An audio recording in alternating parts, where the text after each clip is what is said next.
looking forward to having a conversation today with Andy Thompson. He's our DevOps Manager and been with us for 5 years, if I were to remember correctly.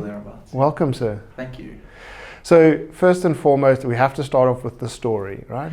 We met at Fat Cactus, a Mexican restaurant here in Cape Town, and we got onto talking about DevOps, really the early stages of it, to be very honest, QA and QA automation.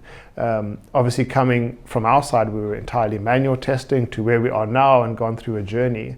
What are some of your reflections thinking back to that first conversation we had and even looking back at it now? Sure. Well, I mean, the first time we met, I think I thought I blew it because I told you I had no experience in automation and I didn't know what I was doing. Right. But I told you that I was really eager to learn. Right. And I think you gave me the opportunity to be in the space where I was able to learn with the support from the dev team here. Right. I came in as the first and only QA, so it was a completely different dynamic for the dev team that I think they had never experienced before. Right. But yeah, being able to look back to where I was then with pretty much zero experience and getting the opportunity that I got to where we are today with the full-on dev team and a DevOps team and a QA team all working together. Amazing. I think a lot has changed in 5 years. Very much so. And maybe having a DevOps team is a newish concept within certainly bigger companies and maybe even some other tech companies. What are the components that make up your DevOps team, just broadly? Yeah, so it's an interesting question because it's something I've been thinking about a lot recently. And I mean, in the scope of technology and the technological industry, DevOps is relatively new. Right. It's something that maybe people have been doing without realizing they were doing, but didn't realize that there was a dedicated need for it. Right. And something I've kind of figured out that we had here is a lot of the QA team, especially that I work with, were doing a lot of the DevOps roles without realizing it. Right. So things like creating CI/CD pipelines and making sure tests are triggered every time there's a merge and things like that. We were actually doing that before we were even aware of the DevOps concept. Right. But through that we've grown, we've learned about the new roles, the way things are done, and we formalized it a bit more. Right. But yeah, essentially I think it's something that we've been doing for a long time, right, possibly without realizing it. For sure. And thinking through those members of your team, you've got QAs in there, you've got DevOps engineers, even service desk agents dealing with a service desk, because all of those come together and work very, very closely with the dev teams to execute. A call that you made pretty early on was that your QAs weren't going to test. That seems quite contrary to how the industry does it, but that turned out to be, really brilliant because the QA's role completely changed and quality shifted. I'm going to use your words, a bit left, right? So unpack that for us. I think that's a very new concept. Yeah, so that was actually a big one that I kind of realized. Traditionally, QAs test, obviously, as you know, but we decided that one person focusing on one project or one feature was very limiting. So we took a step back and instead of saying QAs were in charge of testing, we said QAs are in charge of quality. Right. And then that suddenly takes you away from the focused picture of this one feature or this button or this report. Right. And takes you to the entire project, the clients, the deployment, the health, the reporting, everything across the board. Right. So being able to take that step back and actually allow the QAs, the individuals, to have a lot more say and a lot more scope on the way things are done. And then the biggest problem there was obviously capacity, because one person can't now do 100 jobs. Right.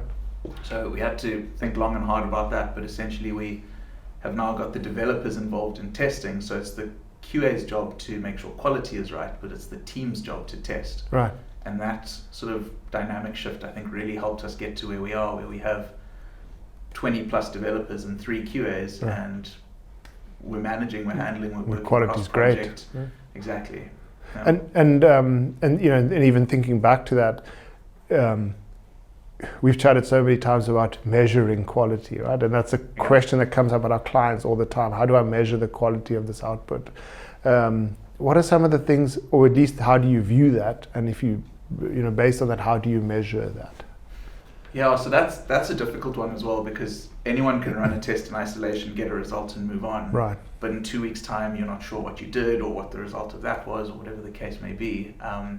So a big part of our roadmap actually this last year was not only to focus on the quality, but on the reporting. Right. And that's the next step. It's the health of the application. It's taking a step back and looking at a Power BI dashboard, for example, and knowing at a glance that 3 of our 17 builds have failed. Why did they fail? What are we going to do about it? Right.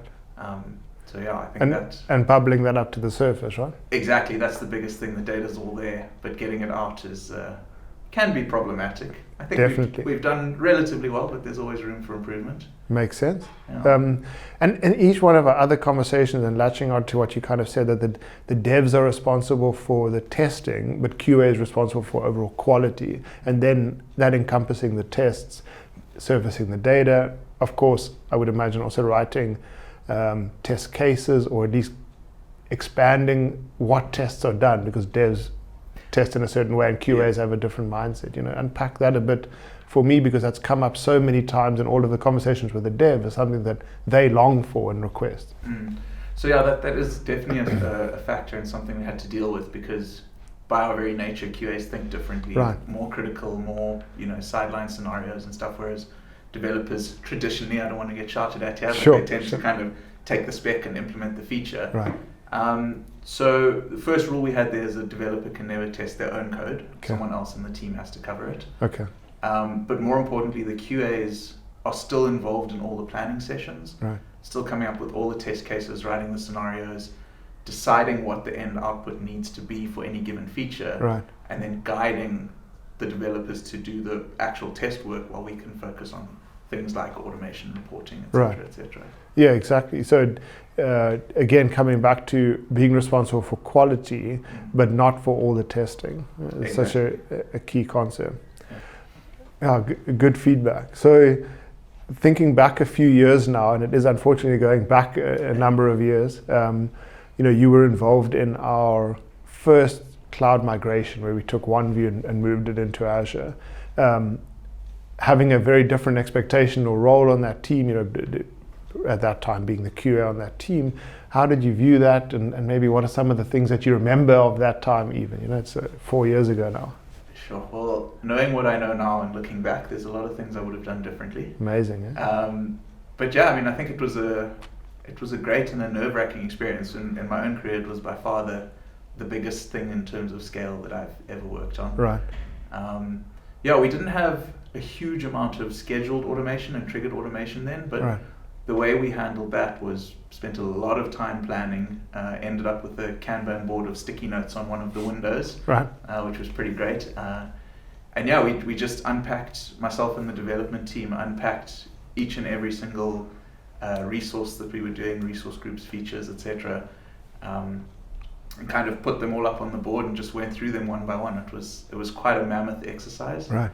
But I think the planning that went into it, and maybe I'm just forgetting the pain, but I think it went really well. It did. It went extremely well. Considering the scope of what we were actually doing. Yeah. And I think the key there was just that we actually took days aside in advance to plan and prepare and right. make sure that everything was right. set out instead right. of just going for it and hoping for the best. Yeah, the actual migration was a fraction of the time compared to the plan.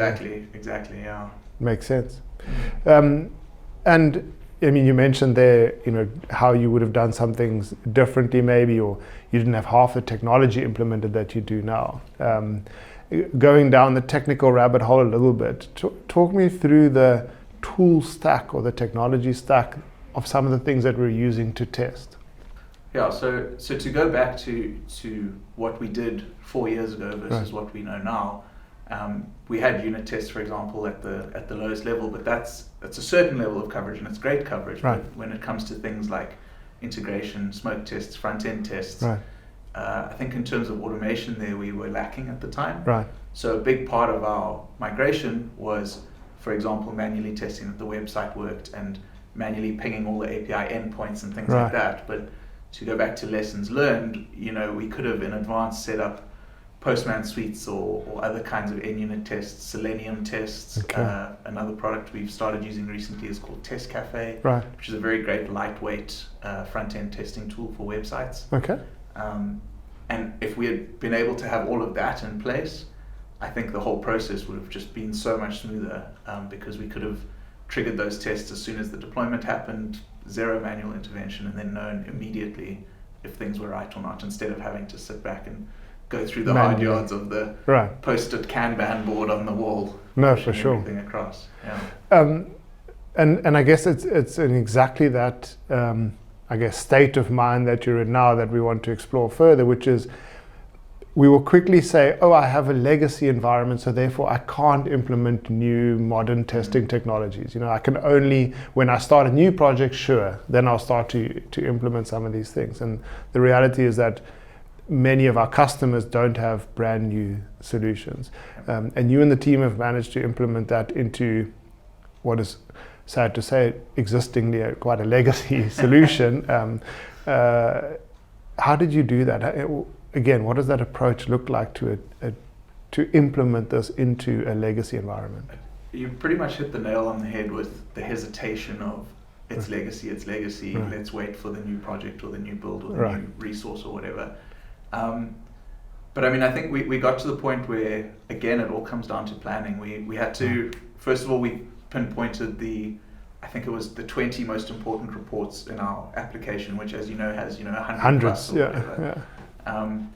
So being able to break it down into chunks and then identify those specific portions, the highest risk areas, first of all, and being able to push out that test by test, a couple of tests a week, to the point where we are now, where the entire system, while still legacy, is largely covered from front to back, but it doesn't happen overnight. It's literally taken years. Yeah, for sure. But yeah, just taking it step by step. And I can see the output of that, where we've implemented these and seen a dramatic drop in predictable service desk cases coming through. Of course, the service desk is still queries and user questions and testing questions, fine. But in the same things happening again and again, those are just completely gone. And then seeing that actually applied to the newer projects where the bug count coming through much later on through the service desk is insignificant, compared to the investment that went up front. Any reflections on that, or any thoughts on that, or how does that feel? As a yes, I've seen this. Finally, my job is real. Exactly, it feels really good to see it on the new projects, especially where, as you say, there are minimal bugs often, and there's that aspect of nervousness that I'm working myself out of a job. But yeah, being able to compare the two and know that, like, a legacy system where you're patching things instead of building it right from the ground up. And coming into what you mentioned about shifting quality left, with our new projects, we were able, as quality champions as opposed to testers, to sit in some of the very first meetings with the team and talk about scenarios, outputs, expectations, put on the user hat to say, it's all well and good to do this report, but what do you think the user actually wants? What is the output of the feature that you're building? And I think that definitely speaks to the quality that was built in, which reduces feedback loops, reduces overhead, reduces bugs.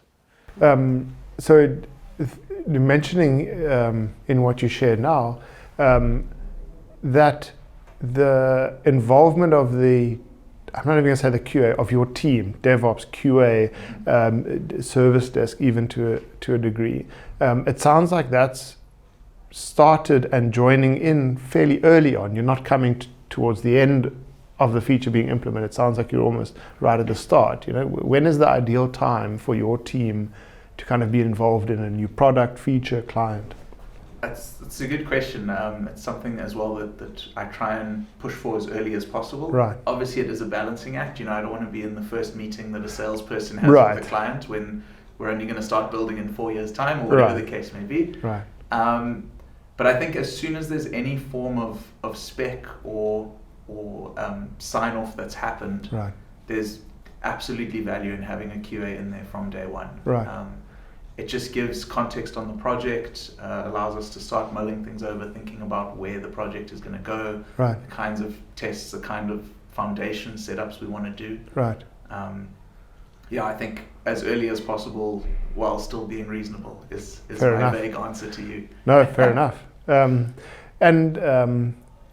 Brett, our technology exec, runs our tech radar. It keeps that up to date. You've mentioned some of the technologies that you are using and have adopted. How do you keep up to date with some of the newer, maybe SaaS solutions, testing frameworks that are available? How do you and the team stay up to date with what seems like an endless amount? It is never ending. Personally, I subscribe to newsletters. I've got some great ones which I can recommend if you'd like. Cool. And believe it or not, Reddit. There's great software testing subreddits on there. Okay. So I'm happy to hear that. Love Reddit. It's great. There's forever people asking questions, sharing experiences, sharing tools, things like that. So I try and follow most of the QA and DevOps subreddits and just keep tabs on things, because as you say, it's endless. We're never going to cover everything, but knowing what's coming and just keeping a finger on the pulse, I think gives us the advantage to be ahead of the curve when things happen. And do you add those to the hackathons that the devs are doing, maybe that the QAs and DevOps engineers are hackathoning some of these, or how does that work? Yeah, there's actually I probably end up annoying the developers more than anything else, but I'll often see something like that and propose it to the team as a challenge or a goal or something that we can achieve. Keeping that, I've got a list somewhere as well with things to still look into. I think hackathons... Andy's fun list of things to do. Hackathons are a great time, because not only do you spread the load, but you also expose more people to it, to be able to... I could investigate something for 2 weeks and come and sing its praises, but no one knows what I'm talking about. Whereas exposing it to the team and getting the team involved in that investigation is another way of kind of helping the culture to accept it while learning about it. And I'm going to go further down the people rabbit hole a little bit. You're involved in quite a few interviews, and of course you have your own team that you're needing to skill up and keep up to date. You just mentioned it now. It's all good and well you going and researching something, bring a new technology in on Monday and say, cool guys, we're implementing this, but kind of no one's come on that journey with you. How do you keep your existing team up to date with some of the technologies and thinking about this? And then a follow-up question would be, when you're interviewing team members to join your team, what's the disconnect between what technologies they understand versus what you need, and how do you bridge that? So let's start off with your team. How do you keep your team up to date? So with our team, it's actually, the answer might be sadly simple. Okay, that's great. But Simple is good. It works for us so well, as we just have set weekly meetings, as simple as it sounds, but the one rule is we're not allowed to skip it, we're not allowed to cancel it, we're not allowed to cut it short.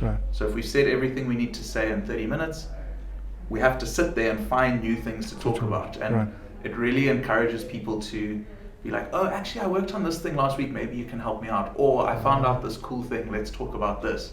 And it kind of keeps things ticking over, because on the one hand you've got, as you say, like keeping up with best practices and things like that, but there's also the day-to-day project work that we need to do. And one can very quickly get completely caught up in the project work while forgetting about the ongoing challenges of new techs, investigating different solutions and tools and things like that. So having that weekly meeting really allows us to know that we have this time, and it's only an hour a week, but we get a lot done. To know that there's this time to go, actually this is something that I want to investigate or look further into. Makes sense. My last question, and then we're going to go into a quick fire round. So, when assessing talent to join the team, I guess, what is the one thing that you're looking for in someone to come and join? Most likely they don't have the same experience, they don't have the automation, coming back to fact cactus, that's where many people are now. So what is that quality that you look for in a person who puts quality first? I think just a desire to question things, is specifically from a QA point of view. the technical skills can be taught, but the critical mindset, asking the right questions, unpacking things, thinking into the future, looking at something from a different person's point of view, that I think is a lot harder to teach. So having that sort of desire to unpack things and to put it more bluntly, as we like to say, break things. If you are testing something or looking at something, and it doesn't even necessarily need to be code or something on a screen, it can be someone talking about a logical approach in a meeting. You still want to break that. Not because you want to be an idiot. Otherwise, because that's the point, is to cover all the scenarios before the first line of code is written. And then there's no feedback loops. Well, that's the ideal world. Fine. Fair enough. Awesome, man. Let's do a couple of quick fires and then we'll wrap it up. So, first one, Azure or AWS? Azure. For sure. From a QA's perspective, Angular or Blazor? Angular. What is your favorite Azure resource? VM. VM? Man. I know it's cool. You can put something up there, you can do whatever you want on it. Fair enough. And then last question, Apple or Android? Oof, I might get some hate for this one, but Apple all the way. Nice. I know you're on the same page. I'm with you. I'm with you. Thank you very much, Andy, for your time. Great chat. No worries. Thank you.